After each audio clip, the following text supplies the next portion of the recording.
waxee woon sànq ñu ngi doon ko xool si biir fekk ñu ko fa tase nañoo moom nii muy Ndiaye Sy président ODCAV bu Mbacké jiite li nga xam ni moom moo di wàllum ODCAV fii si Mbacké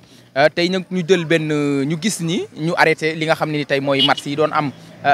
fii mu di Sao Paulo ak ñi nga xam ne ñoo di waa Yëgo ak Génération ak Jàmbaar tey match yooyu lu tax ngeen arrêté ko bi ñu laajee dañ ñu gunóor yi nu ngeen di def ak gunóor yi fi mu toll nii ak nawetaane fi mu toll. waaw d'abord maa ngi jégalu ci kii bi ci li xam ne moo xew tey di jégalu supporters yi ASC yi ñoom ñi préparé woon seen match war a ñëw football si ko ñu gis benn situation boo xam ne nii dafa xaw a compliqué sax laay wax ba tax arbitre yi mënuñoo arbitrer joueurs yi mënuñoo football ci terrain bi muy gunóor yi ñu mujj arrêté match bi définitivement donc loolu véritablement ñi ngi koy regretter. di aussi di ko jégalu pour askanu Mbacké yëpp d'abord mais dañu jàpp ne gunóor yi période bi c'est normal day am gunóor ci dëkk bi sa lampe boo ko taalee en général mu weex ak yu mel noonu day am gunóor ñun amoon nañ initiative ba tey ñi ngi ci initiative bi sax fii may wax ak yow nii dem nañ service d'hygiène ñu defal ñu benn devis bu nekk 282 000 pour ñu waroon pomper stade bi en principe dans la semaine loolu lañ amoon initiative pour def ko initiative yooyu ñuy jël nag il est vrai que ñun dañuy utiliser stade bi mais le stade là c'est pas pour le navétane tout simplement c'est pour tout le monde suñu amee initiative yooyu dañu jàpp ne mairie daf ko war a accompagner. Direction stade daf ko war a accompagner parce que 282 000 du moins du loo xam ne nii da ngay xëy dem wut am ko stade bi bien vrai que ñi ngi wax day recettes yi nii lay demee mais ASC dañ ci am part yoo xam ne nii waruñu nekk victime toujours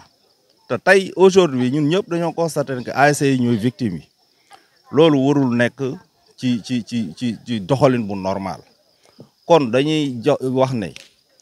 mairie bu Mbacké bu fekkee ne mi ngi ñuy déglu lii seen waru garaf la ñoom ñoo war a chaque année buñ tollee ci période yu mel nii ñu pomper dëkk bi pomper wuñu dëkk bi gunóor yi sonal nañu ci stade suñu ci mënee jàppale nañu ci jàppale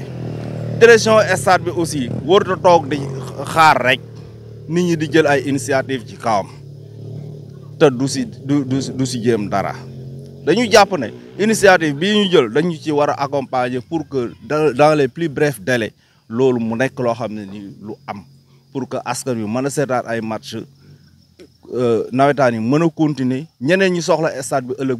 buñ ko soxlaa ñu mën ko utiliser dans les règles de l'art su dul loolu la véritablement problème la boo xam ne nii ci askan bi la jëm askan bi nag ñooñu fi teg comme que askan bi ñooñu fi teg ñun dañoo war a def de telle sorte que li ñuy def ci boppam ñu sóoraale leen ci parce que lii dafa neexul tey démb la commencé man fi may wax ak yow nii sama bët mi ngi xonk ci parce que démb gunóor moo si dugg n'empêche que parce que xam naa ne nit dina ñëw ci stade bi gunóor dugg ci noppam gunóor dugg ci bakkanam mu am ci yeneen jafe-jafe yoo xam ne nii wërta nekk donc kon dañuy lancer un appel à la mairie de Mbacké à la direction des stades ñun ci wàllu nawetaan en tout cas ñun am nañ initiative bi te dinañ ko accompagner luñ si man dinañ ko def dans la semaine même incha allahu rabbi parce que jël nañ contact ak service d'hygiène defal nañu devis mi ngi nii ma yor sama portable. mais léegi match yi day continuer wala match yi dañ koy arrêté ba gunóor yi. bon match yi day continuer parce que bu fekkee ne loolu mënul nekk suba donc on est obligé que ñu wàcce suñuy heure pour que nit ñi mën a seetaan match yi wàcce heure yi bu dee 16h la ñu def ko 16h mais loolu dafa neexul ci askan bi neexul ci ñi nga xam ne ñooy nawetaan parce que mënuñu buñ defee stade boo xam ne nii fonctionnel la mu am projecteur am leneen am na si ñoo xam ne nii Mbacké dëkk ouvrier la nit ñi dañuy liggéey ba wàcc door a mën a dem defi lu ñuy defi donc loolu dañ leen ciy sóoraale moo taxoon ñuy wàcce heure yi di yéegal heure yi pour que ñuy commencer à partir de 18h jëm kaw. mais ODCAV tey ban décision la jëlagum en tant que tey président. donc décision bi ñu jël mooy que accompagner ñi war a football suba pour que heure yi ñu wàcce ko en attendant mën na am suba ci li ñuy ñaan aussi mën na sotti suba donc ñu pomper stade bi gunóor yi xëy na bu dee pompe ko moo leen fiy jëlee incha allah rabbi jàpp nañ ne mën na am suba. mën na am suba. mais yow mën na am rek mais leeragul ngeen am benn heure yéen. heure yi ñu football. waaw non heure yi dañ koy wàccee à partir de 16h dinañ wàcce heure yi incha allah. 16h kon le match suba bi. 16h match suba yi dina am. 16h dina am dinañ jël dispositif yëpp. toutes les dispositions seront prises pour que véritablement match yi mën a am demain à partir de 16h. première heure ak deuxième heure. incha allah merci président. jaajëf kon mi ngi noonu jàmm xéwal.